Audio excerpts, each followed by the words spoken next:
اعتراض مردم ایران به نتایج انتخابات ریاست جمهوری با برخورد شدید حکومت روبرو شد و نیروهای امنیتی صدها نفر را دستگیر کردند. گزارش‌های بسیاری از شکنجه، ضرب و شتم، تجاوز و قتل بازداشت شدگان در زندان‌های جمهوری اسلامی منتشر شده. بسیاری از سازمان‌های مدافع حقوق بشر به وضعیت موجود در ایران اعتراض کردند. این در حالی است که برخی از مقامات رسمی ایران هم برخورد غیر انسانی با زندانیان را تایید کردند. امشب با مارینا نعمت، نویسنده کتاب زندانی تهران، گفتگو می‌کنیم. مارینا نعمت در 16 سالگی به اتهام ارتکاب یک جرم سیاسی دستگیر میشه و پس از تحمل شکنجه در بازجویی در آستانه اعدام قرار میگیره. در این میان یکی از بازجویان به مارینا دل میبنده و او را از مرگ نجات میده. مارینا به عقد بازجو در میاد و به سلول انفرادی منتقل میشه. پس از فراز و نشیب‌های بسیار در نهایت او به کانادا مهاجرت میکنه و خاطرات خودش رو در این کتاب منتشر میکنه. خانم مارینا نعمت، به شما سلام میکنم و درود میفرستم. سپاسگزارم از اینکه با ما همراه هستید. خیلی ممنون آقای مکری از دعوتتون.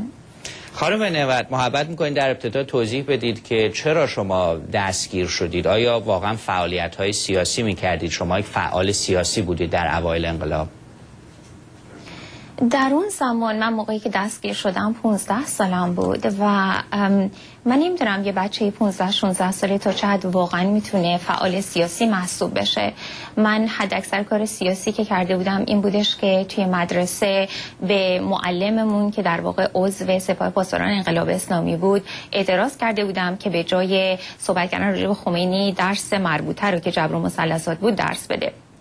و خب البته توی مدرسه اعتراض زیاد کرده بودم و بیشتر بر این اساس بود که منو دستگیر کردن و گفتن که تو ضد انقلاب هستی. آیا موقعی که شما رو دستگیر کردن هیچ اتهام مشخصی علیه شما وجود داشت؟ آیا سند یا مدرکی ارائه شد که بازداشت شما رو توجیه کنن؟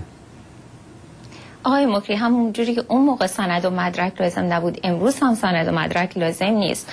همین کافی بودش که بگن که شما ضد انقلاب هستین، بر علیه امنیت ملی رفتار کردین و همین کافیه.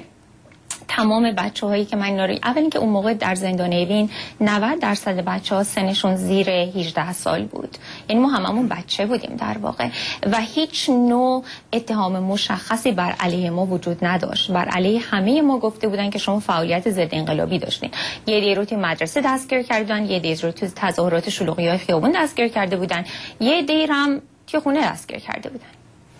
اون وقتی صحبت از بازجویی میشه، بازجویی شما چگونه صورت گرفت؟ آیا در یک شرایط انسانی بود؟ حقوق شما رعایت شد؟ چگونه با شما برخورد شد در طول بازجویی؟ با من همونجوری رفتار شدش که با اکثر بچه‌هایی که اون موقع دستگیر شدن توی دهه 80 توی ایران رفتار شد. وقتی که میرسیم زندان اوین به محض اینکه از دروازه رد میشدی به چشمند میبستن، بعد میبردن توی راهروی مینشوندنت و اون موقع صدها نفر در روز داشتن دستگیر میشدن. درنچه شما در واقع باید توی نوبت می‌بینیم با چشم‌بند توی اون راه رو، بعضیا برای ساعت‌ها، بعضیا برای روزها توی اون راه رو بدون آب، بدون غذا، بدون هیچی باید می‌نشستی تا نوبت بازجوییت بشه. بعد می‌بردن توی اتاق میگفتن که چیکار کردی، کی رو میشناسی، دوستات کیان، چه فعالیتی بر علیه انقلاب کردی و اگه کوچکترین جواب نامناسب یا جواب سربالا بهشون میدادی یا اگه اطلاعاتی باهاشون در میون نمیذاشتی می‌بردن توی اتاق دیگه، می‌بستنت به یه تخت خواب، روی شکمت دراز میکشیدی، کفشاتو در می آوردن، جوراباتو در می آوردن و با تمام قدرت، میگم من خودم 16 سالم بود در اون موقع و خب اکثر دوستام هم سن سال من بودن. شما فکر بکنید اینا افرادی مردایی بودن که بالاخره 30 سال، 40 سال، 50 سالشون بود و با تمام قدرت کف پای بچه‌ها رو شلاق می‌زدن. وقت به ضرب و شتم که دارین اشاره میکنید یا یه نوع از شکنجه‌ای که اسم بردید، آیا در مورد بقیه هم اجرا میشد؟ یعنی دقیقاً چه مراحلی داشت؟ همه رو به یک نحو مورد تنبیه قرار میدادن یا زیر ضرب و شتم میگرفتن؟ آقای مکری اون موقع مهم نبودش که برای چی گرفتن یا چه جوری گرفتنت. یعنی اگه توی خیابون گرفته بودنت به خاطر اینکه بهت مشکوک شده بودن، حجابت یه خورده ناجور بود، مثلا فرض کنین توی کیف مدرسه یه دونه روزنامه مجاهدین یا چه میدونم یه کتابی که ممنوع بود پیدا می‌کردن، همین این براشون کافی بود. اون موقع هر کسی که وارد اوین میشد بدون استثنا، واقعا من میتونم بگم همه شکنجه میشدن، همه کتک می‌خوردن، همه شلاق می‌خوردن. من چند وقت پیش اینجا توی تورنتو یه خانمی رو دیدم که ما با هم دیگه صحبت کردیم و اون گفتش که منم اوین بودم و وقتی که به من گفتش که اونو شکنجه نکرده بودن و شلاق نزدن، من واقعا متعجب شدم. ولی که اون موقع مهم نبودش که برای چی گرفتنی. وقتی میگرفتنی تو میخوردی کتکت میزدن. آیا تفاوتی میان زنان و مردان قائل بودن شکنجه یا بازجویی اونها با هم متفاوت بود یا نه همه شامل یک سری قوانینی بودن و به یه نحو مشخصی باشون رفتار میشد؟ حقیقتش در اوین هیچ گونه قانونی وجود نداشت و الان هم من مطمئن هستم که وجود نداره. وقتی که شما یه تعداد خیلی زیاد رو وارد یه سیستمی میکنین و یه محلی میکنین که برای اینی که کاری اینا رو انجام بده ساخته نشده، مثلا اوین ساخته نشده برای اینکه صدها نفر در روز واردش بشن، در نتیجه شما میتونید تصور بکنین که هیچ نظام و هیچ گونه قانونی نمیتونه برای این شرایط حاکم باشه.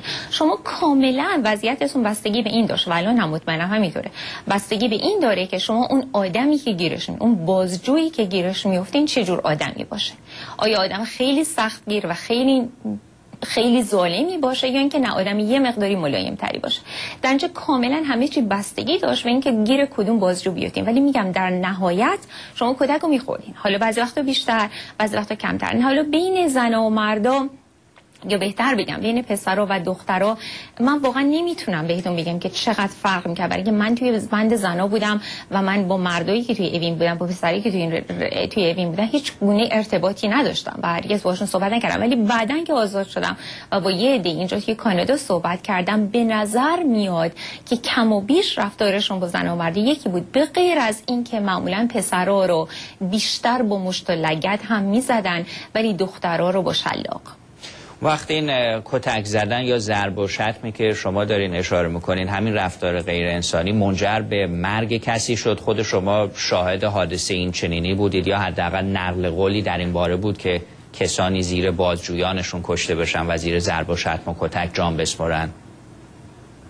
همونجوری که گفتم توی اوین آدم ها رو چشم‌بند می‌زدن، یعنی شما واقعا چیز خیلی زیادی نمیتونستین ببینین. منتها به هر حال توی بند و اینا آدم با بچه‌ها صحبت می‌کرد. شما فکرشو بکنین، باز ما داریم میگیم که مثلا یه دختر 15-16 ساله و یه مرد قوی هیکل 40 ساله، وقتی که این مرد قوی هیکل 40 ساله اون دختر 15-16 ساله رو با حد اکثر قدرت بزنه، هر اتفاقی میتونه بیفته. کافیه یکی از این ضربه هایی که به این بچه وارد میشه بخوره توی کلیه‌اش، بخوره توی کبدش، بخوره تو قفسه سینه‌اش، بخوره روی سرش، جمجمش بشکنه.